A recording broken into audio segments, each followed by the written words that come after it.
Hi everyone, today I'm going to be colouring this lovely bee from Johanna Basford's Flourish. It's from the page with lots of different pictures on, so I'm just going to make a start. Now with the bee's head I'm always quite tempted to just do it black, but I'm going to start with number 8, which is our dark grey, and I'm going to do a layer of this. What I'm thinking is I want his eyes to sort of stand out. So I'm going to use the grey to sort of try and make a difference between the black eyes and the grey head. Now I've just done an even layer, but what I'm going to do is try and make it darker around the outside and lighter towards the middle to give it a sort of slight shiny look. And then we're going to use this dark grey as well on the stripy part too. So you see I'm going in gentler towards the middle. I'm going to go over that again, so harder on the outside and darker and more layers. And then, oh gosh, my neighbour started playing the piano. I don't know if you can hear that. Anyway, hopefully you'll enjoy it. And that little middle bit I'm going to do in the lighter grey, which is number 80. So you slip down a bit, okay. I'm going to keep it nice and light. There we go. I'm going to leave those eye bits at the moment, and I'm going to do the other stripes.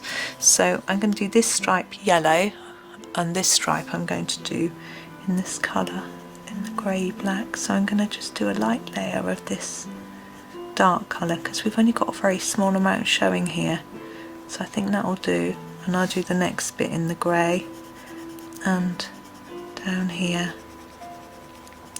I'll do the more of the grey because we've got more of the stripes showing. It's got a little sting as well, very cute.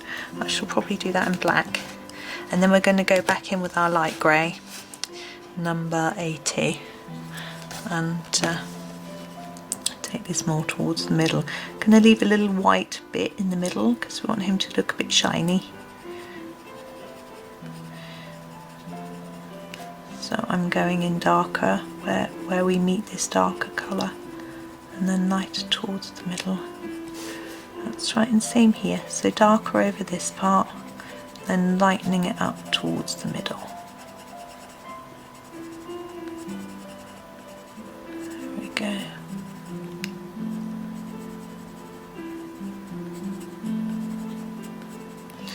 Okay, a bit more there I think. There we go. And then I'm going to get my black, which is number 9, and I'm going to do the sting part here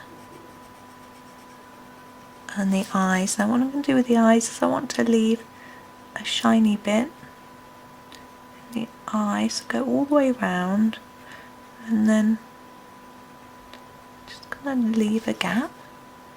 I think that can be more effective than putting on a blob of white gel pen. Sometimes the gel pens don't always work that well. No, he's uneven now. There we go. Don't always work that well. So there we go.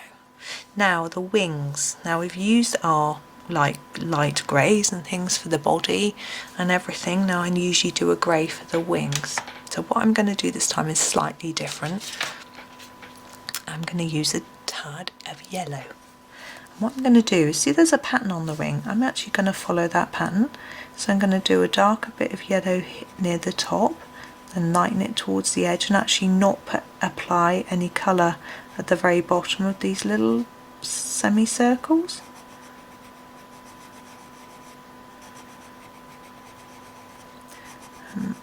I don't know how much it will show up as to what exactly I've done, but hopefully it will just give a gentle colour, because I'm thinking wings are usually quite see-through, but I usually colour them grey, but I thought this would be a bit more interesting, and because we are going to be using yellows for the other stripe, I'm sure it'll work. Now I've noticed I haven't done his little arms, are they? I don't know. limbs, let's say limbs at the top there. So we'll do those two in a moment. So there we go, there's our main part and the stripes. Now I would normally start with an orange, but because he's quite thin, we're just going to start with this yellow at number 11. And like we did with the grey, only a little bit of this on this piece because it's even narrower, and a bit more on this one because it's a bit wider. And you can see I'm putting more colour near the wing and then a bit less towards the middle because we want it to have this white bit like the other one does.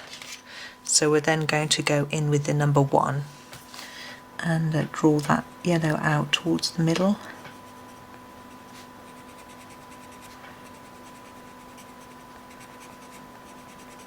Leaving that little white gap. There we go. Now we've got these flowers to do, and what I'm going to do is use these 2 yellows that we've used for the bee, the 11 and the 1, to do the centre of the flowers so that it all ties in. So I'm going to do this, this is the 11 in the bottom of the flower centre, take some up, so hard in the bottom, lots of intense colour, then lighter towards the top, and then take the number 1 and overlap and take it up. So we've got the same colour, so then it ties in together, but I'm aware we haven't done his little arms, so I'm just going to do those. I'm going to use the number 8, which is the dark grey, and I'm not going to do anything fancy, I'm just going to do that. Okay, now the actual flowers, I quite like them white, but if we don't have a background they're going to look a little bit strange, so I'm going to do the leaves to start with. Now I'm just going to do one colour in the leaf because they're very small. I've chosen number 5, so I'm just going to do all the leaves the same colour. Now if we do a background we could leave the flowers white and then they look like little daisies. So I'm thinking if we do a gentle background with a light green colour, then it will look a bit like he might be on a lawn, and these are the daisies on the lawn. So that's my idea, but I do have to just check I've got enough time left on my battery to be able to do that. Yes, good. So I'm going to take this green, which is number 50, as this can be quite neon, so we're going to be very gentle with it and just do a really light layer. Now I'm just going to stick within the leaves pattern that Johanna's drawn here, so I'm not going to do any outside, I'm just going to do inside. And you see I'm using a little gentle scumbling motion round and round so that we don't get any colouring the directional lines, which isn't an effect I'm interested in this picture. Now I'm going to have to just roughly guess where the edge is. There's those little dots to guide us, which is rather useful, but I'm going to go over here for a minute and then take that across to there, like that, join it up. You could use a ruler, but I want it to look a little less, because Johanna's lines aren't perfectly straight. I don't want a perfectly straight border either. See, this one is all over the place, which is looks very natural, pretty.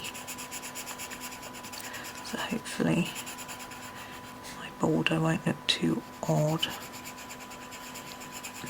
I'm just using exactly the same technique all the way through. Just this gentle scumbling motion to apply this light green colour. And then I take my pencil away and have a look and see where I've missed. Where I need to go generally along the edges of things, and darken up any areas that I think will work or need it. There we go. Now you could go out darker on the grass, you could do a texture on the grass, you could get a very sharp pencil and do little grass lines, but I'm going to keep it really simple and straightforward and leave it like that. And there we go. There he is. So thank you for watching, and I hope you enjoyed it. Happy colouring.